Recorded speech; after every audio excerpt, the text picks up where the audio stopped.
तो आज हम सीखने वाले हैं टाइम को इंग्लिश में कैसे बताते हैं। टाइम को इंग्लिश में कैसे बताते हैं। अगर कोई हमसे पूछ लेता है कि टाइम कितना हुआ है तो हम क्या जवाब देते हैं, 10:15 बजे हैं, 11:15 बजे हैं या 12:15 बजे हैं। या फिर हम पौने में जवाब देते हैं, 10:15 बजे हैं, 11:15 बजे हैं या 12:15 बजे हैं। या फिर हम कहते हैं कि 10:10 हुए हैं, 10:10 या 10:20, 10:40, इस तरह से जवाब देते हैं। या हम कहते हैं 10 बजने में 10 मिनट बाकी हैं, 10 बजने में 20 मिनट बाकी हैं, 10 बजने में 50 मिनट बाकी हैं, इस तरह भी कह देते हैं हम अधिकतर, है ना। तो अब हम इन छोटी छोटी चीजों को इस वीडियो से सीखने वाले हैं। हम आपको बताएंगे कि भाई यही क्यों लगा, इतनी छोटी चीजें बताएंगे कि आपको यही क्यों लगा, है ना, यहां पर ऐसा ही क्यों लगा। तो फ्रेंड्स बने रहिए हमारे साथ वीडियो के अंत तक। और जिन भी व्यूअर्स ने हमारा चैनल सब्सक्राइब नहीं किया है, नई नई वोकैबुलरी सीखने के लिए, नई नई वीडियोस अगर आप चाहते हैं कि आप तक पहुंचे या आपके फ्रेंड्स इन चीजों को सीखें, तो शेयर करें और हमारे चैनल को सब्सक्राइब करें, ठीक है। तो अब हम पहले देखते हैं घड़ी के बारे में। घड़ी को हम पहले दो हिस्सों में बांट लेते हैं। जब हम किसी चीज के एक हिस्से को दो में बांट लेते हैं तो हाफ हाफ हो जाती है। ऐसे घड़ी को अगर हम दो हिस्से में बांट दें तो हाफ इधर और हाफ इधर, हाफ हो जाएगी। ये ध्यान रखना है। 4 चीजें मैं आपको बताने वाला हूं, ये 4 चीजें ध्यान रखोगे तो आसानी से सीख जाओगे, गारंटी है। आप आज के बाद हिंदी में नहीं इंग्लिश में टाइम बताओगे गारंटी के साथ, ठीक है। अब घड़ी को हमने दो हिस्सों में बांट दिया तो हाफ इधर हाफ इधर। अगर घड़ी को 4 हिस्सों में बांट दिया तो क्वार्टर हो जाता है। एक हिस्सा क्या हो जाता है, क्वार्टर हो जाता है, ठीक है। अब ये तो होगी दो चीजें, एक हाफ वाली और एक क्वार्टर वाली। 4 हिस्सों में बांट दिया तो एक हिस्से को क्वार्टर कहेंगे, 2 हिस्सों में बांट दिया तो एक हिस्से को आधा हाफ कहेंगे, ठीक है। अब घड़ी के अगर 12 बजे हैं, घड़ी पर 12 बजे हैं और टाइम 12 की ओर आ रहा है तो 2 का प्रयोग करेंगे हमेशा। अगर हम टाइम बताते हैं 12 बजने में 10 मिनट हैं, 12 बजने में 10 मिनट है तो 12 की ओर जा रहा है टाइम, ये ध्यान रखना है। 12 की ओर जा रहा है तो 2 लगेगा, जो हम अपनी पिछली वीडियो में 2 का यूज बता चुके हैं, ठीक है। 2 का प्रयोग बताएंगे, प्रीपोजिशन है, ठीक है। 2 लगेगा। अब 12 से आगे टाइम निकल गया है, 12 से आगे टाइम निकल गया है तो पास्ट, समय बीत गया। जैसे 12:10 हुए हैं, 12:10 हुए हैं या 12:10 हो गए हैं, कुछ भी हो जाए, यानी कि टाइम बीत गया है भाई, इतना ध्यान रखें। 10 मिनट निकल गए, बीत गए, पास्ट में चली गई है बात एकदम से, ठीक है। तो फ्रेंड्स अब देखिए मैंने आपको 4 चीज बताई है। पहले आधा आधा कर दिया, हाफ, 4 हिस्से कर दिए तो क्वार्टर। घड़ी के टाइम की और अगर कोई समय जा रहा है, 10 बजने वाले हैं या 10 बजने में 10 मिनट बाकी हैं तो 2 लगेगा। और घड़ी में अगर टाइम आगे निकल गया है, 10:10 हुई हैं तो पास्ट का यूज करेंगे। 4 चीजें समझ गए हम। अब आते हैं पौने के लिए। अगर पौने का यूज करना है उसका कैसे करेंगे, 9:15, 9:10, 11:15, 11:15 या 10:15, 9:15, 11:15, 12:15, इनका यूज कैसे करेंगे वो भी हम आसानी से सीखेंगे। पहले देख लेते हैं बजने के बारे में। अब टाइम हुआ है 10:10। अब हम इंग्लिश में कैसे बताएंगे कि 10:10 हुए हैं। अब टाइम क्या है, 10 से आगे निकल गया, यानी कि पास्ट में चला गया, तो 10 मिनट्स पास्ट 10, ये ध्यान रहेगा। 10 मिनट्स पास्ट 10, यानी कि 10:10 हुए हैं या 10:10, याद रहेगा। अब 10 बजने में 10 मिनट बाकी हैं को क्या कहेंगे, 10 बजने में 10 मिनट बाकी हैं। 10 मिनट्स टू 10, यानी कि 10 वाला है, 10 के पास टाइम पहुंचने वाला है। 10 बजे हैं, 10 के पास टाइम पहुंचने वाला है, 10 मिनट बाकी हैं। 10 मिनट्स टू 10। अब कुछ भी टाइम हो रहा है, ध्यान रखना है कि क्या लगेगा, 2 का यूज होगा अगर बजने वाले हैं। 10 बजने वाले हैं, 10 बजने में 10 मिनट हैं, है ना।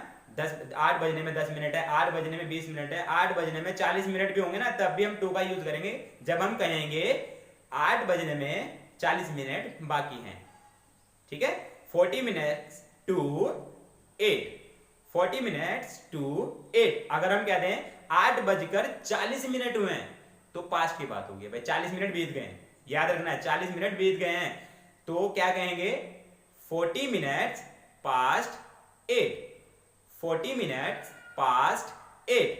भाई देखो कितनी आसानी से आप सीख गए। ये चीजें ध्यान रखनी है और औरों को भी, अपने दोस्तों को बताना है कि भाई ऐसे इंग्लिश में बताते हैं, बहुत आसान है।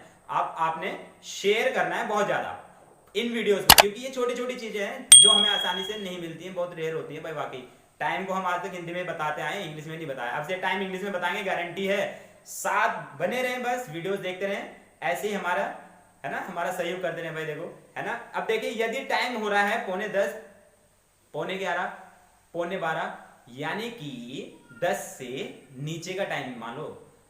अगर भाई 10 बजने वाले हैं, पौने 10 हुए हैं, पौने 10 हुए हैं, तो भाई 10 की ओर तो जाएगा टाइम, 10 की ओर जाएगा।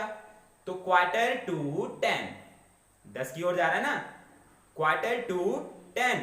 अब 10 से ऊपर निकल गया, 10:15 बज गए, 10:15 बज गए, तो अब इसे क्या कहेंगे, क्वार्टर पास्ट 10, क्वार्टर पास्ट 10। तो भाई ध्यान रखना है, आगे से क्या करना है, 10:15 बजे हैं, 11:15 बजे हैं, 12:15 बजे हैं, जितना भी सवा में टाइम हो रहा है उसे आप बताएंगे quarter past 10, quarter past 11, quarter past 12, quarter past 2, quarter past 10:15, 11:15, 12:15, 1:15, 1:15, कुछ भी सवा में बजे तो क्वार्टर पास्ट, कुछ नहीं, छोड़ दो, क्वार्टर पास्ट में है भाई।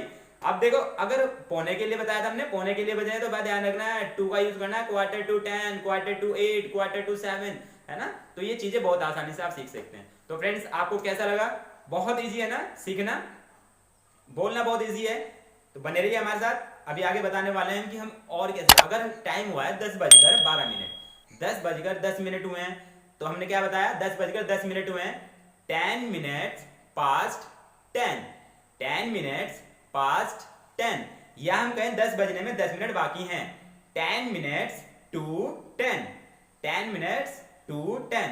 तो भाई 2 का यूज करें, पास्ट का यूज करें, क्वार्टर का यूज करें और हाफ का यूज करें। अगर हो रहा है टाइम भाई 4:30 बजे, 5:30 बजे, 6:30 बजे, 7:30 बजे, इस तरह का टाइम हो, तो भाई टाइम निकल गया है, ये ध्यान रखें, टाइम आधा निकल गया है, ये ध्यान रखें। 4:30, 3:30, 2:30, यानी कि आधा घंटा निकल गया है, 4:30 बजे हैं, 5:30 बजे हैं। बहुत आसान है, बहुत इजी है भाई, कुछ नहीं करना, बस इतना से बोल दो, 4:30, 4:30, 4:30, 5:30, 5:30, 6:30, 6:30, 7:30, 7:30, लगाना इजी। तो आगे से टाइम इंग्लिश में बताएं, आगे से टाइम इंग्लिश में बताएं, और दोस्तों को पता है इंग्लिश में ऐसे बताना इजी है, बहुत इजी है। तो कुछ सेंटेंस बना लेते हैं इंग्लिश के लिए। अगर कोई हमसे पूछ ले व्हाट टाइम इज इट, कोई हमसे पूछ ले व्हाट टाइम इज इट, या एक और क्वेश्चन बन जाता है what is the time, what is the time. तो अब हम इंग्लिश में कैसे बताएं? अब जैसे कोई कह देता है कि मैच कितने बजे है, मैच कितने बजे हैं, what time is the match, what time is the match, what time is the match. हम क्या कहते हैं, मैच 7 बजे, क्योंकि भाई आईपीएल 7 बजे आता है, कमेंट्री जो है भाई 7 बजे शुरू हो जाती है, तो मैच 7 बजे है, मैच 7 बजे है, 7 बजे है। The match is at 7 PM, the match is at 7 PM। अब PM की जगह हम क्लॉक भी लगा सकते हैं, ओ क्लॉक, ठीक है, ओ क्लॉक भी लगा सकते हैं, है ना। अगर फिक्स टाइम हो रहा था ना, तो ओ क्लॉक का यूज करते हैं हम, ये भी ध्यान रखना है, ओ क्लॉक का ध्यान रखने, 12 बजे हैं, 11 बजे हैं, 10 बजे हैं, ओ clock, 12 o'clock, 1 o'clock, 2 o'clock, 3 o'clock। तो ये भी ध्यान रखना है भाई, एकदम से फिक्स टाइम होता है ना, जैसे हम क्वार्टर के लिए नहीं लगाते हैं भाई, क्वार्टर के लिए लगाते हैं ओ क्लॉक, है ना, क्वार्टर के साथ नहीं लगाएंगे, है ना। अगर हम कहने लगे भाई क्वार्टर पास्ट 10 o'clock, तो भाई इसके साथ हम ओ क्लॉक नहीं लगाएंगे, ये ध्यान रखना है भाई। कमेंट कर जरूर बताना है कि भाई अब आप इंग्लिश में टाइम बता रहे हैं या हिंदी में बता रहे हैं। छोटी छोटी चीजें आपने ध्यान रखनी है, आपने बताना है कि इंग्लिश में। और प्लीज वीडियो को ज्यादा से ज्यादा शेयर करें, ज्यादा से ज्यादा कमेंट करें, लाइक करें और हमारे चैनल को सब्सक्राइब करें।